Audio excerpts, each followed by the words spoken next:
Hello, everyone, and Happy New Year, which is kind of a late thing to do given that it's February.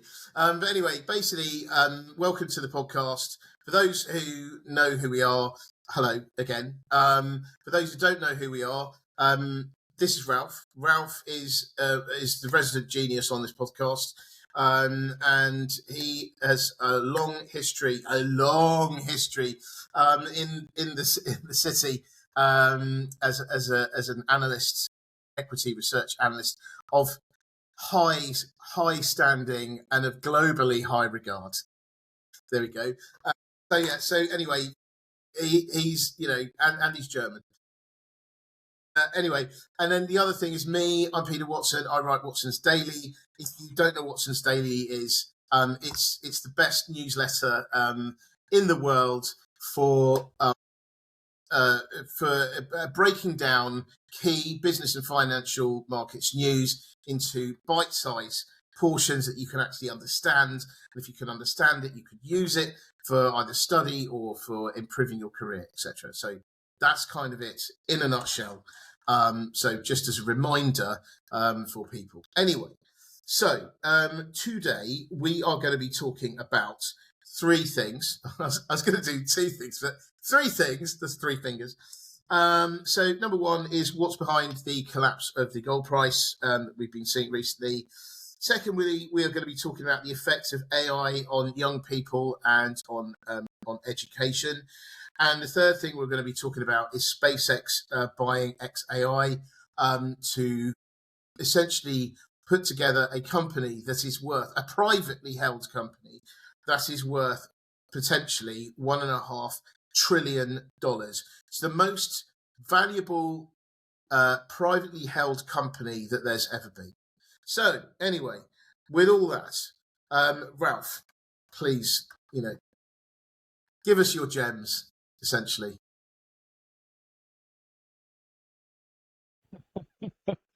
I know the CEO of Watson's Daily. He's very modest. Yeah.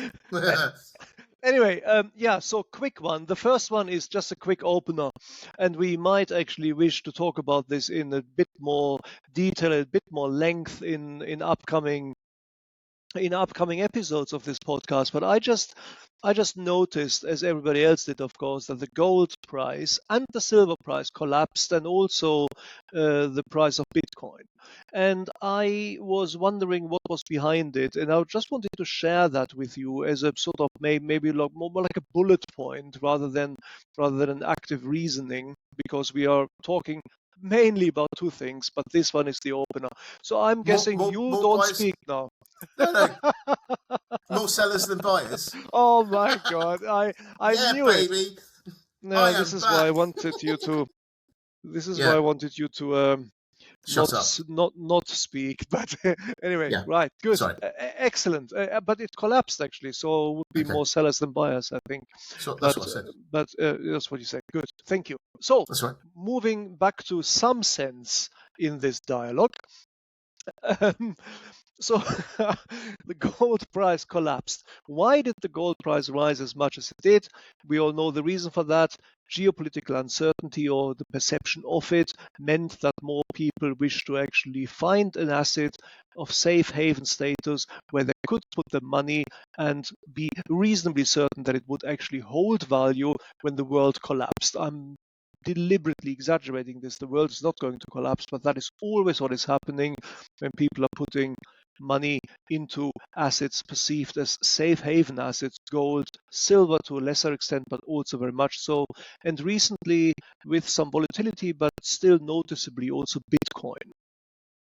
We know geopolitical uncertainty is on the rise, has been on the rise. We have Mr. Putin, we have Mr. Trump, we have the situation in the Middle East.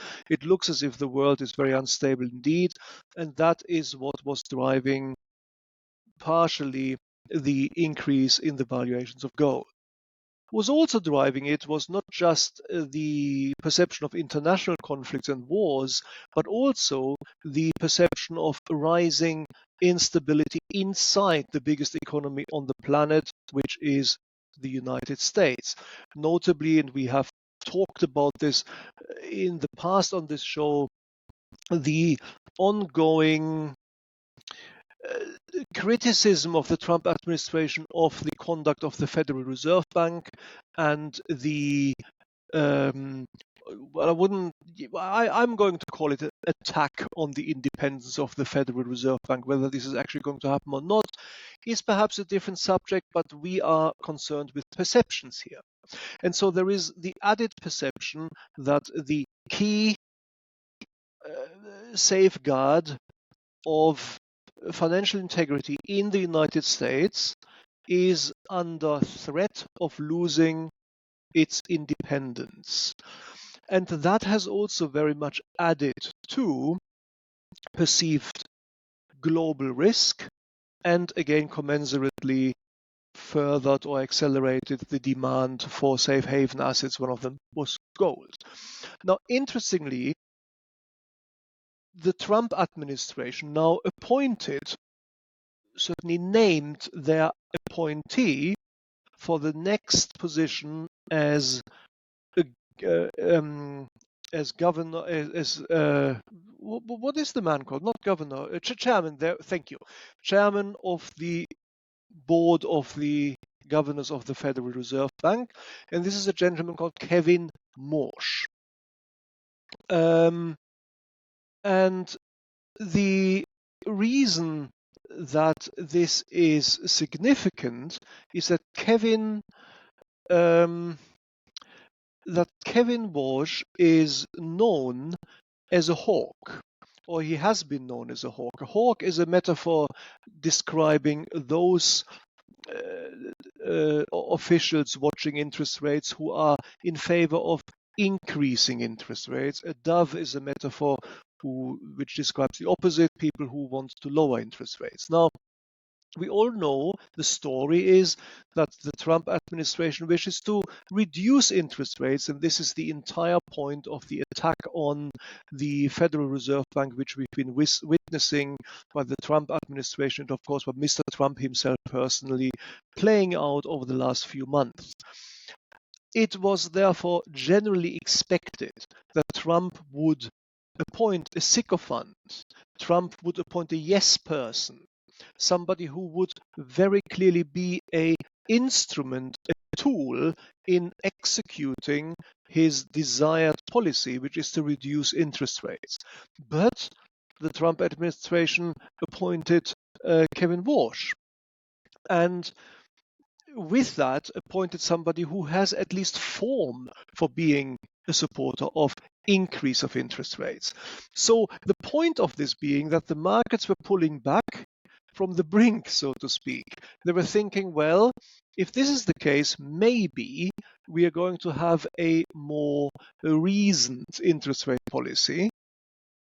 And also, and I think that's the subtlety behind it, if all this is true, which I'm pretty sure is, then it is also clear that this is not Donald Trump, the person, Donald Trump's personal choice.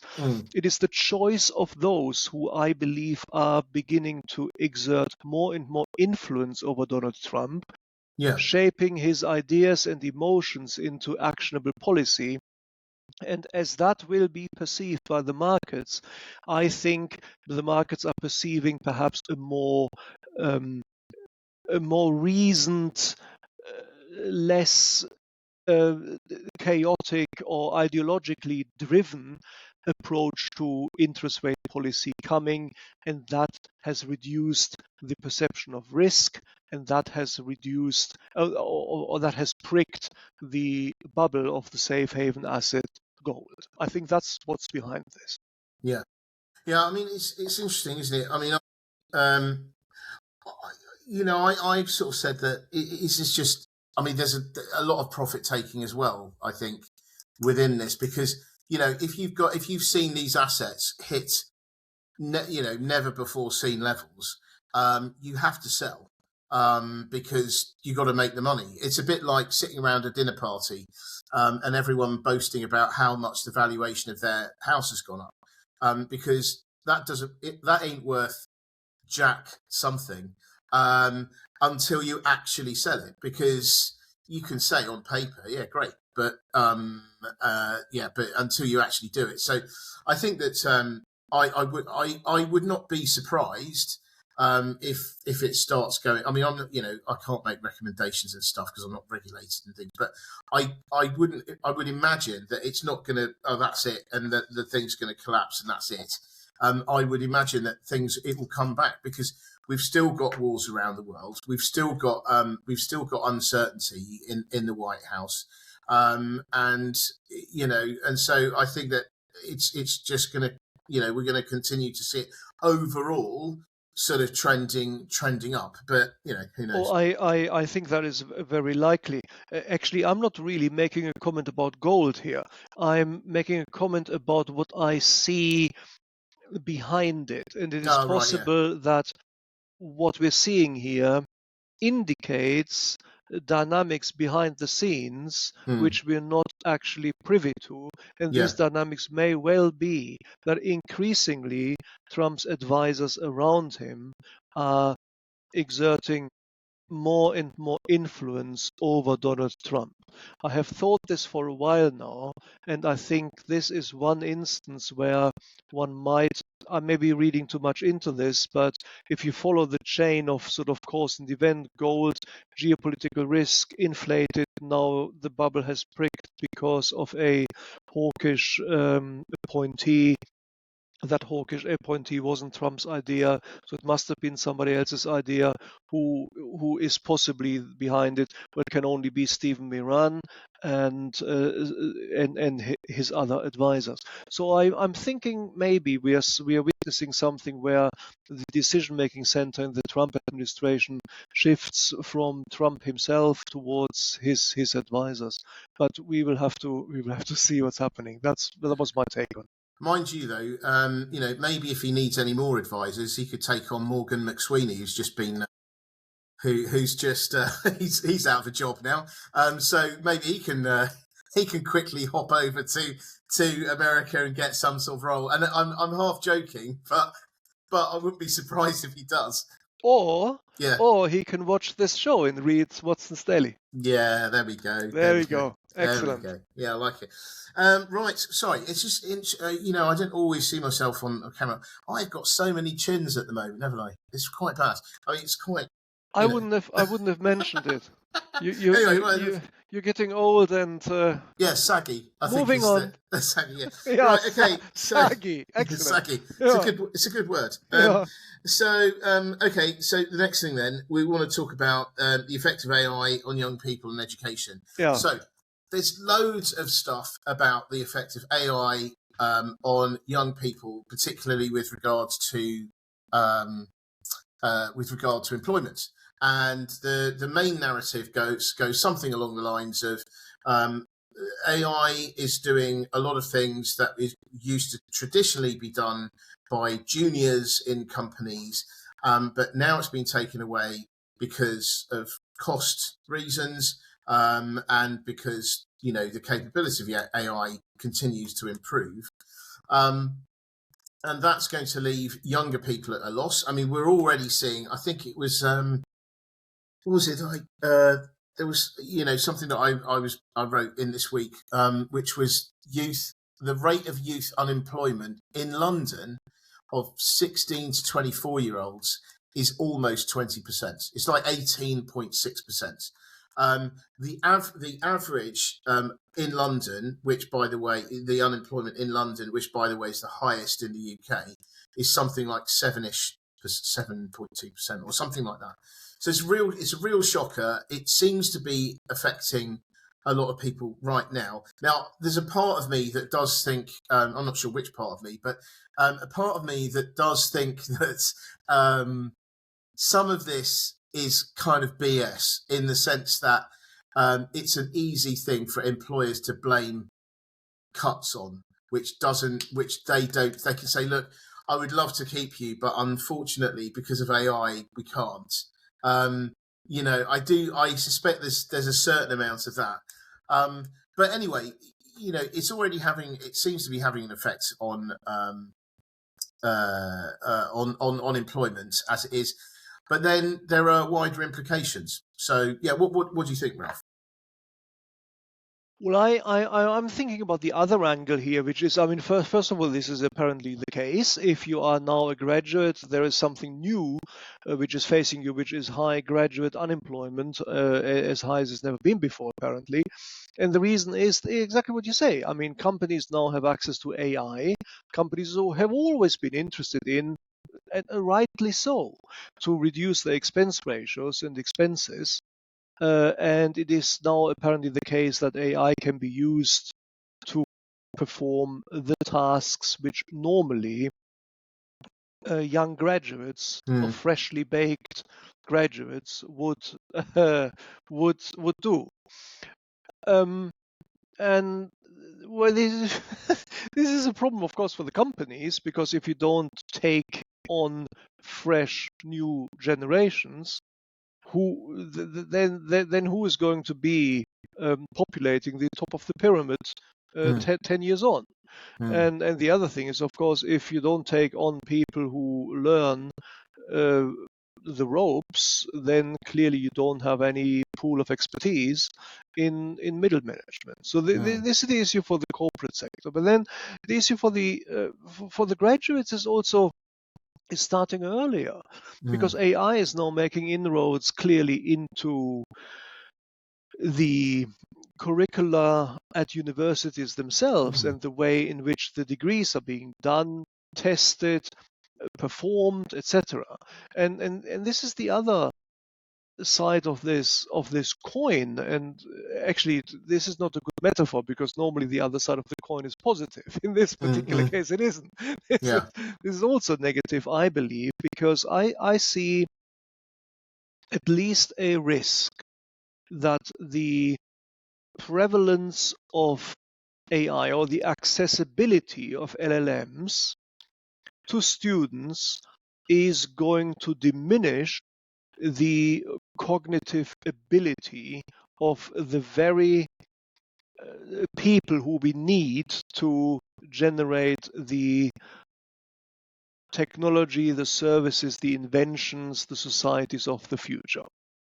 And I know this is sounding a bit grim, but we all know what LLMs do. We're using them themselves. Mm, I use them increasingly now, mm, and this is going to continue, of course. But when you study a number-based degree like mathematics or physics, then what you will need to do is solve problems, etc. But if you study anything else, humanities, sociological degrees like sociology itself, philosophy, psychology, etc., then what you will be asked to do is basically to do research work. mm, And if you never learn how to write an essay, then you won't be able to do this. There is so much there when you write an essay. My analogy to this is doing a handstand. Has anybody ever tried to do a handstand? If you can do a handstand, it's fine.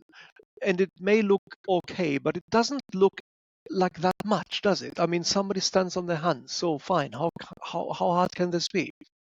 It requires a lot to do this. You have to have core strength, you have to have upper body strength, you have to have fiber density in your muscles to allow you to make micro adjustments, etc.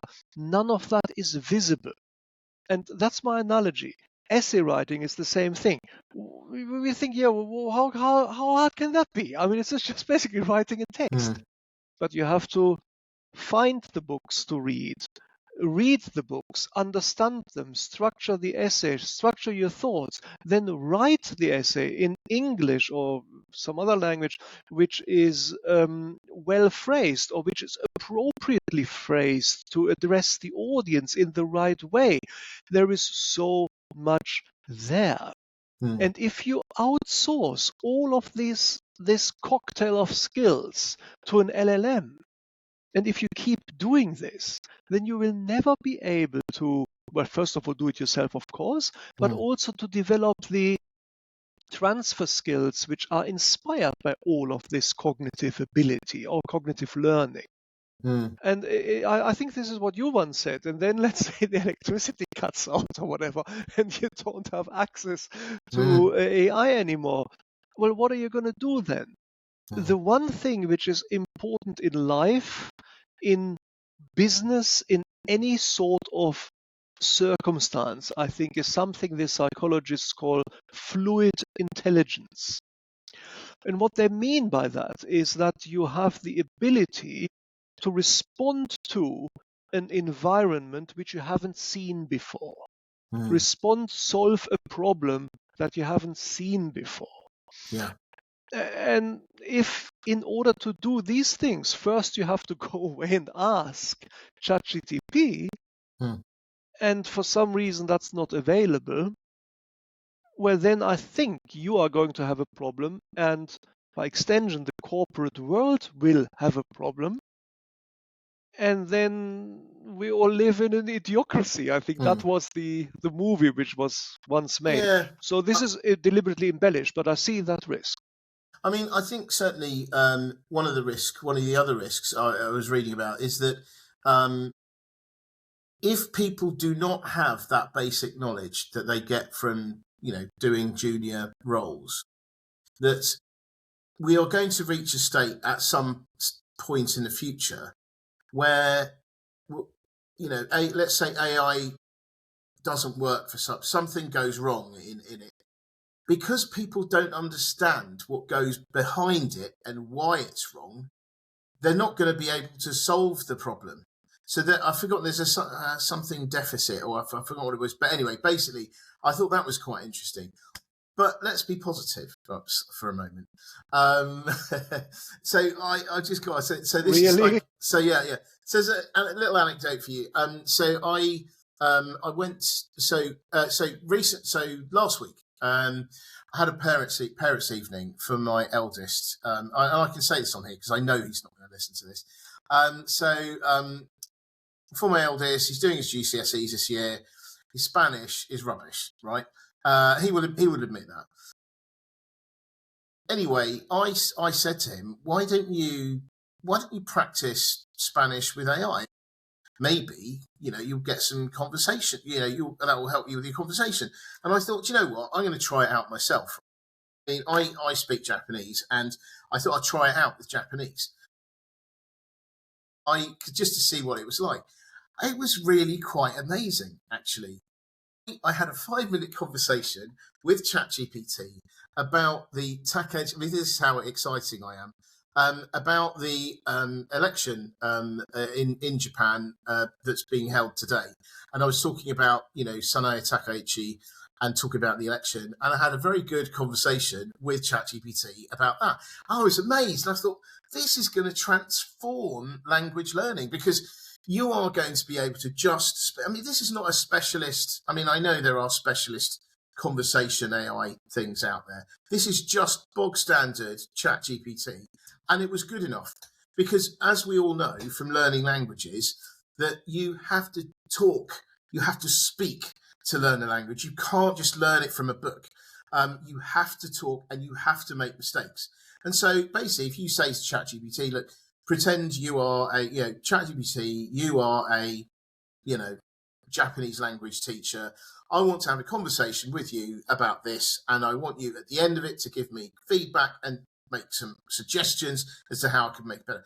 Absolutely amazing. So from that perspective, there are some positive things, I guess. But I mean, maybe some of you out there who, listen to this going, rolling your eyes and thinking, as that old man, he's only just got up to doing this. But for me, I thought it was really good. It means you don't have to, you can have conversation practice, and it's good quality conversation practice, because they can, especially at a lower level, you can get some good ideas and corrections, because actually in the real world you don't always get that, because sometimes you're in a situation where you're learning a language, and especially in Japan, where everyone's so polite, they're like, oh, well done for learning the language, that they don't actually correct you.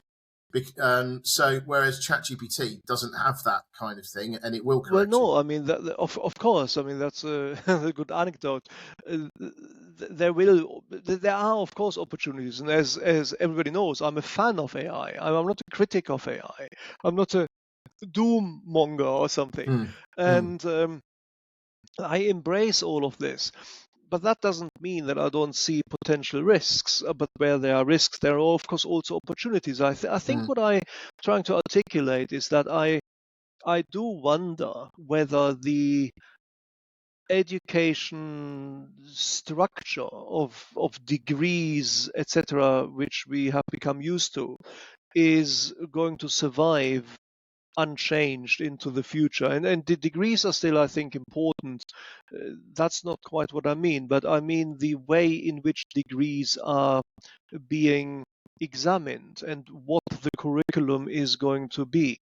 And I haven't got the answer yet to this because I still do believe that the complicated, richly textured cognitive tasks which one will encounter in life and in the corporate world are are not going to be learned if one there's a word for this, cognitive offloading is the term. So if one offloads the cognitive necessity to write an essay, to have complex thoughts, to structure and structure difficult responses and grapple with hard ideas. If one offloads all this to an external agent, then there is a real danger that one will never intellectually mature. mm. And when also it's an age thing, isn't it? I mean, well, when you get to my age, it's basically gone. I mean, grave is the next. Well, Yeah, that's the next stop. that's the next. Yeah, exactly. That's my point. With Yeah, cemetery yeah, is around the corner, but yeah, but if you're like 30 or whatever, and if you haven't got these skills by the time you're 30, then yeah, that's also not very good. Um, I'm just articulating a risk. I believe that degrees are going to restructure with the help of AI, but we also have to actively think of ways to do that rather than allow students to just run off and hand in essays which are no longer yeah. written by Yeah. themselves. I think that's the thing. I think there's going to have to be more. I would say more essay writing, but less emphasis in the coursework element of essay writing, because in a way you sort of assume that people are going to use AI.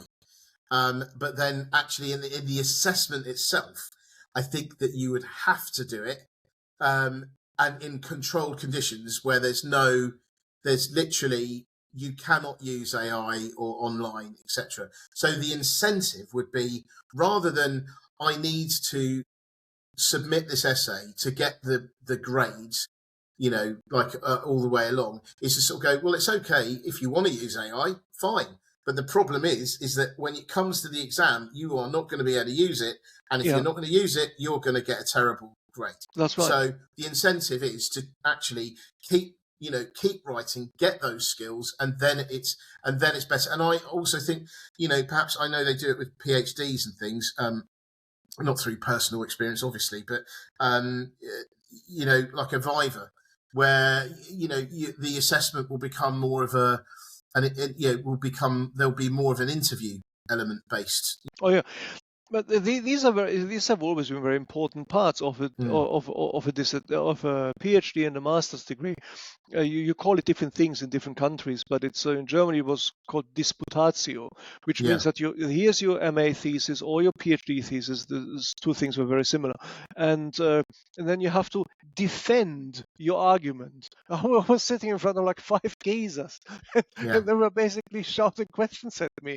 All yeah, of them have read my thesis, and I was like, oh mm, my god! And so you and so you better know what you're talking about. yeah, But there's one other thing which is actually interesting. It's an anecdote. Then we move on to the next thing. Um, mm, Yes, here it is.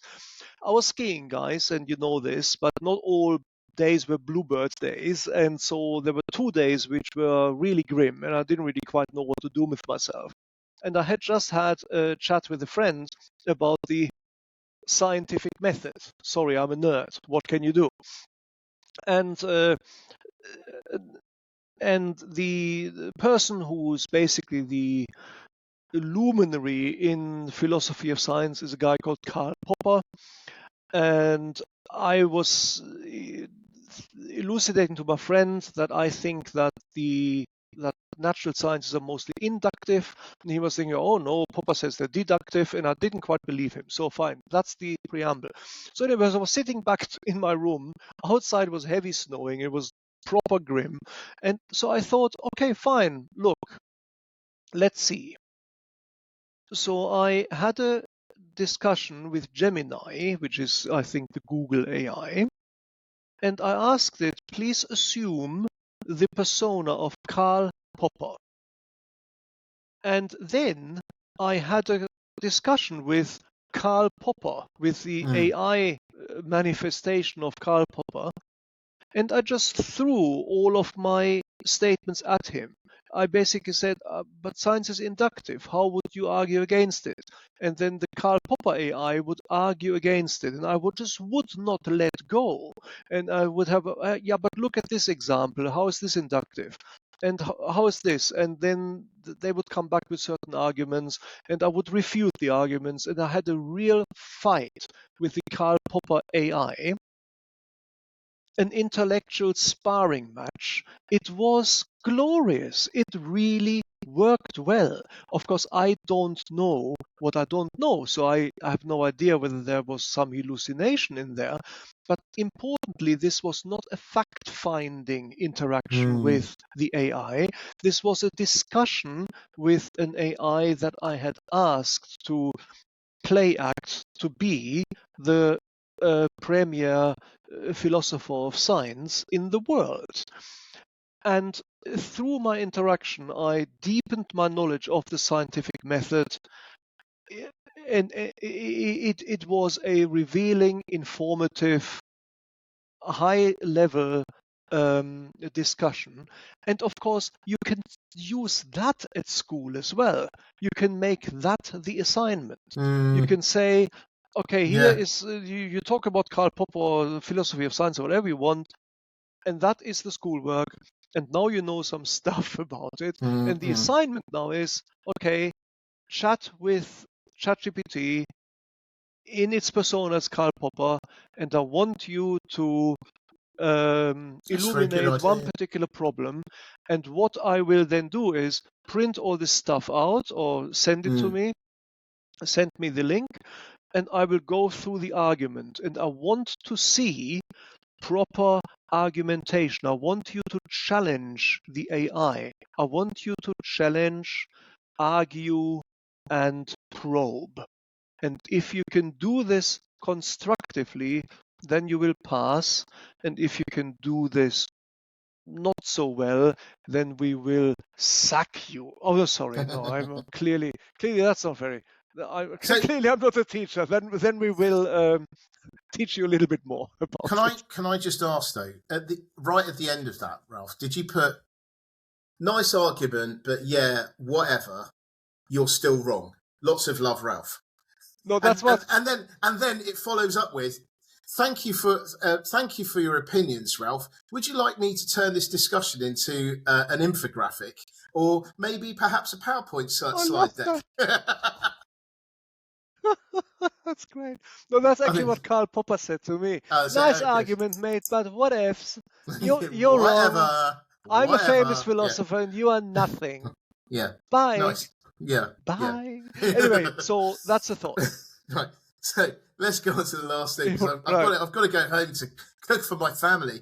Excuses. Yeah, I know. Right, so SpaceX bought XAI. Oh, yes, they did. Oh, my God. Worth ridiculous amount of money, $1.5 trillion. Well, sort of, $1.25 trillion. But then, they're looking out for perhaps an IPO valuation of the entire thing maybe looking at $1.5 trillion, because why not add $250 billion to the to the valuation. So interesting. Means it can all be in-house for Musk.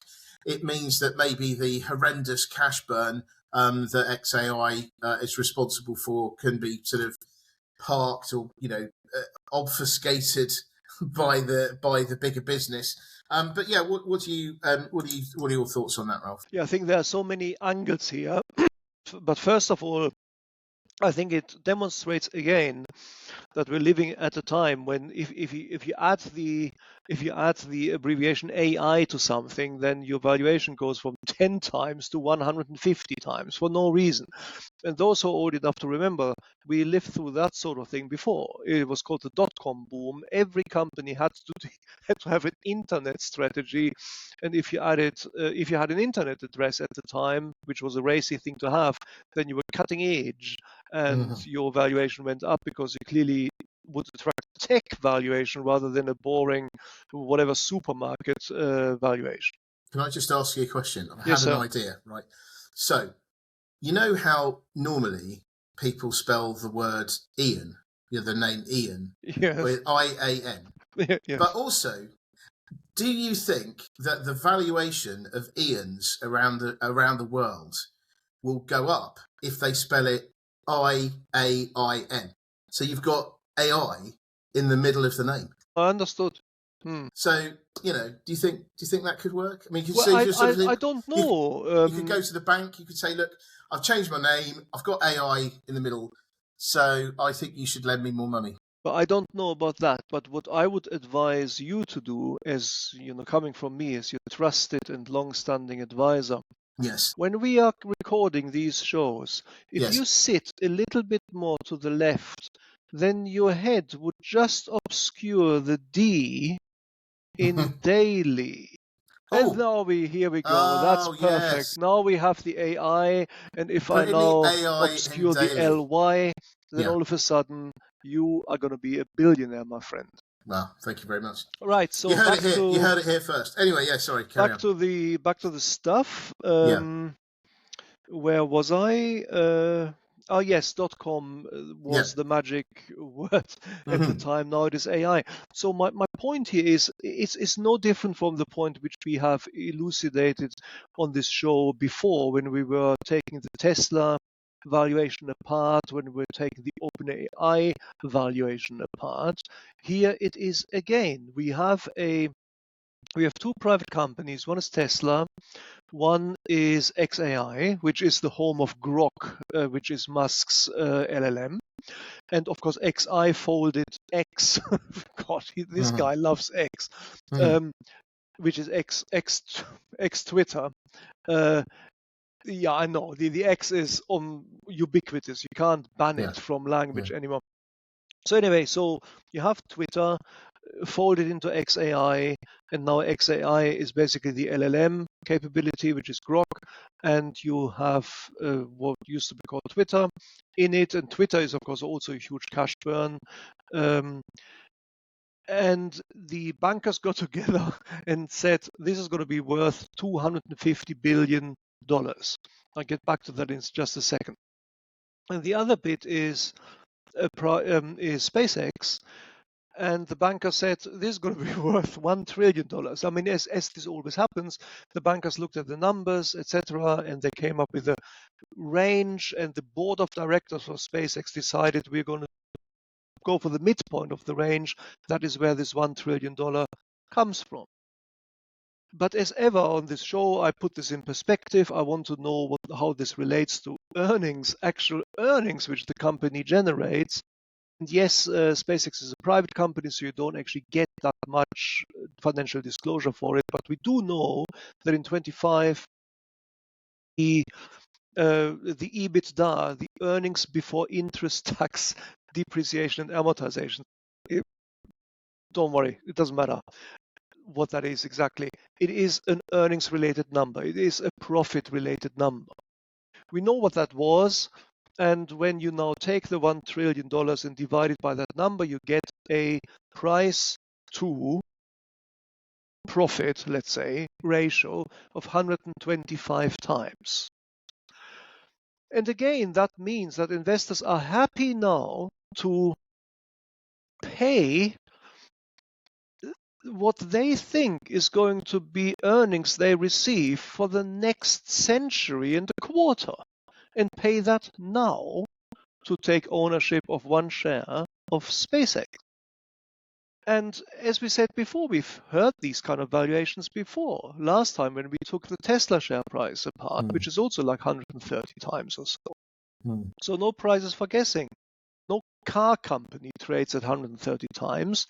So the Tesla valuation derives from expectations of something else. And in Tesla's case, I think it's what the earnings generation capacity of the as yet to be developed robot segment of Tesla is going to be. SpaceX makes most of its money from Starlink. And there are a few Pentagon contracts and a few NASA contracts, but they are not that much. And so again, we would be expecting SpaceX to generate a lot more earnings in future in order to either justify this 125 earnings, or it's probably better to say to have to generate earnings growth, which would mean that this 125 times isn't as racy as it looks. And the last bit, XAI, I mean, that's complete joke. I mean, I'm sorry, this company makes a loss, and it makes a loss because of the cash burn, as you said. And it was folded in with Twitter, which, as far as I can see, doesn't actually produce any useful social benefit, but certainly doesn't generate any earnings. So again, the valuation here is purely aspirational. You can't even formulate a multiple here. That would be a multiple once it is getting into the profit zone. The idea, of course, is that Musk and the bankers are telling us a narrative, trying to sell us the idea first of these aspirational earnings, which are going to generate from technology as yet to be developed, and second, as always, that there will be synergies coming from folding the LLM capability of Grok with the technological engineering capability of SpaceX. But this already exists in Musk's empire. I do not have to have XAI in the same corporate entity as SpaceX for SpaceX to be able to generate the benefits from the AI, which is in my business already. So what is being done here is they're preparing an IPO so that they can IPO it by June, when the expectation is indeed $1.5 trillion. So in the end, I'm pulling back here and saying that I do think that Elon Musk is the technological Leonardo da Vinci of our age, notwithstanding his social commentary, which I think he's gone insane on that one. Well, apparently we're on the verge of civil war, apparently, in the UK. Well, but that does not take away from the fact that he is a technological visionary. However, markets, because of the potentially transformational potential, twice, potential twice. Yeah, it's got so much potential, I have to say it twice. Yeah, exactly. Of the transformational potential of this technology, just as they were in the dot-com boom, are quite happy to put money behind hope that technology will be developed at some point in the future that's going to generate earnings to support this. So to my mind, I believe we are firmly in an AI bubble, and I wonder whether it will burst. There's certainly risk here. And to me, this new merger is yet to be conducted and even to be announced officially, by the way, but which is expected to be done by June this year. This new merger is very similar to the Tesla valuation, which we have discussed, and also the OpenAI valuation of $500 billion, which we have discussed. I think we are firmly in a tech bubble, and yes, in a tech bubble, basically, and this is just the latest instantiation of it. I mean, I sort of wonder, obviously just listening to you talk now, I just wonder whether, is the idea here to basically lump together all his businesses and then as time goes on, jettison the ones that aren't working? Because, if you do that, then you can end up with a core of something that does actually work. So, for instance, I personally don't believe that the humanoid robot thing is going to be something that happens very possibly within my lifetime. Not really, not a widely adopted. I can, however, imagine that there will be driverless, so robo taxis, which I think, it might not just be robo taxis. So taking 2 people or 3 people to a place. Maybe there'll be robo buses where, you could, for instance, have dynamic bus routes. So instead of having a bus route that goes, has 20 stops from A to B, and there's only one person that gets on at stop 3, and then no one else uses it. Rather than doing, why stop? Why stop at all of those stops if no one's going to get on it? Why not go from stop 3 to the end stop? And you could use AI for that. Maybe people would book in, yes, I'm going to get on the bus at this time or whatever. And you'll be able to have a dynamic route which changes. I think that would be really good. And I can see that happening. But in terms of, some of the other, and I think, I think that the Starlink, again, is a very good business, very viable. It could have completely wiped the floor with everyone else. It sort of did. But then because Musk's politics kind of got very controversial, suddenly he single-handedly managed to raise Eutelsat and OneWeb from the dead, because suddenly the Europeans thought, we don't want to rely on Elon Musk, who could just turn the internet off. Let's just go. So I think that robotaxi's good, Starlink good. I think that the AI element can perhaps get it all together. The other good thing as well, by the way, I think is the energy element of Tesla, not the cars, because I think I do think that's gonna just, he's killing it off already, because he's announced that two models they're not going to make anymore, and it just seems he's going to let it die.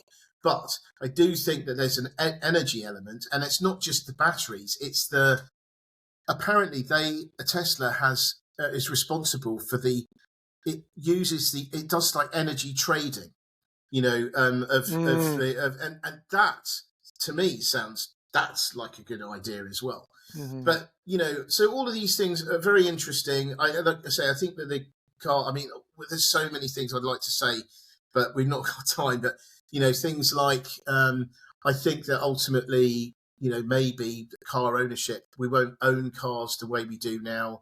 They'll become more like a hobby, much in the same way that people that used to ride horses to get around everywhere, now only people that like horse riding as a hobby do it. I think that's the same kind of thing could happen with cars. But anyway, yeah, sorry, I'll stop there because of time. But any thoughts on that, Ralph? Well, definitely, and we've had these discussions before. We may not have had them here on the show, but the ownership model for cars has been said to be basically obsolete with the advent of autonomous cars coming in. Definitely, this is going to happen. The world is changing very, very rapidly, but I still think that I think my final comment is, if I'm talking to a person like me, then out there, then we have a person who sat in their room when they were a teenager, reading all the science fiction of the golden age and really thinking, how cool would it be to live in the future? Well, we are basically getting to the stage that we live in the science fiction future of the golden age of science fiction, the Isaac Asimovs and etc. Now, That notwithstanding, we also have to remember the hype cycle, which we have discussed on No, we this have done show. that. That is a good one. That is a good. If you've not listened to that, Exactly. that's a really good one. And That's where we did that a while ago. the So reason yeah. that I'm saying it in this way is this. This technology is without doubt potentially transformational in a way that we may not have seen technologies transforming society before. I'm not making this statement, but it is possible. And because of that, you might say, well, in this case, the hype is deserved. And it may or it may not be. But human nature is never going to change. We're all enthusiastic and we're all going in with the hype. And as we are articulating this enthusiasm, even investors are acting in a way as if the future is already here. And I think that is the danger, and that is what we're witnessing. So when I hear this $1.5 trillion merger, when I hear the $1 trillion Tesla future valuation deal for Elon Musk, and all the AI possibilities, I would say these are fantastically interesting technologies which will probably transform and enable humanity in future. I'm not blind to the risks either, but I'm still not going to be happy to say, as an ex-equity analyst, that it makes sense to pay 130 times earnings now for applications for technologies which have as yet to emerge, which do not even exist yet. And so from that point of view, I think we are living in a huge bubble, and that's all I'm going to say. I'm not going to make a prediction that it will burst, but these kind of valuations are not sustainable by the earnings which they currently produce. Yeah, absolutely. Right then. So Excellent. I think we'll have to leave it there. I'm gonna go to my family and try to make. I'm doing braised Chinese style pork belly with rice, steamed rice, and stir fried broccoli with sesame. So that's what I'm actually doing this from outside your house. So when you hear the doorbell ring, I'm going to be at that table. I'm going to move in. Nice. Excellent. Well, but thank you. Well, look, thank you very much. It's brilliant to have you back, Ralph. I'm so glad you're in one piece after your Me too. skiing adventure. And So and thank you everyone for listening. We are back. We are going to be doing this now for quite some time now. So you've been warned. Anyway, so I'll leave it there. But thank you very much indeed for your time. And we'll be back again very soon. Absolutely. Thanks a lot. Thanks, guys, for listening. Thank you. Bye. Bye.